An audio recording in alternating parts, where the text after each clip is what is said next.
കഴിഞ്ഞ ദിവസം ഗാലി സ്റ്റുവേർഡിന്റെ ഒരു വീഡിയോ ഇട്ടായിരുന്നു. ഗാലി സ്റ്റുവേർഡ് എന്ന് പറഞ്ഞാൽ എന്താണെന്നൊരു നിങ്ങൾക്കൊരു ബ്രീഫായിട്ടൊന്ന് പറഞ്ഞുതരാൻ വേണ്ടിയിട്ടാണ്.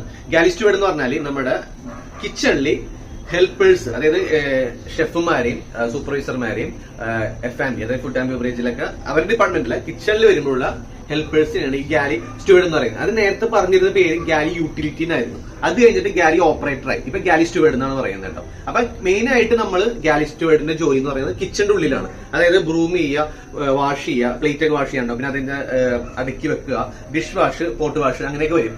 അത് ഇത്തിരി കട്ടിയുള്ള ജോലിയാണ്, കാരണം ഏറ്റവും താഴെയുള്ള ഒരു ഡിപ്പാർട്ട്മെന്റ് ആണ്. അതായത് നമ്മളെല്ലാ കാര്യങ്ങളും ചെയ്ത് അതായത് സഹായിക്കാൻ എല്ലാവരെയും ഹെൽപ്പ് ചെയ്യേണ്ടി വരും. അപ്പൊ പല പല ഡിപ്പാർട്ട്മെന്റിൽ ഇത്രയും വലിയ ഷിപ്പുകൾ, പല പല കിച്ചണുകൾ, പല പല റെസ്റ്റോറന്റുകൾ. അപ്പൊ അവിടെ എല്ലായിടത്തും നമുക്ക് ഡ്യൂട്ടി ഉണ്ടാവും. ഡേയും നൈറ്റും ഡ്യൂട്ടി ഉണ്ടാവും. മൂന്ന് ഷിഫ്റ്റ് ഒക്കെ ആയിട്ടുണ്ടാവും. അതായത് 3 നേരത്തെ ഡ്യൂട്ടി ആയിട്ടുണ്ടാവും. അപ്പോൾ ഞങ്ങൾക്ക് ബ്രീഫ് വരാൻ വേണ്ടിയിട്ടാണ് ഞാൻ ഈ വീഡിയോ ചെയ്യുന്നത്. അപ്പൊ എന്താണെന്ന് വെച്ചാൽ ഇതിനകത്ത് എക്സ്പീരിയൻസ് കുറവായാലും കുഴപ്പമില്ല, കമ്മ്യൂണിക്കേഷൻ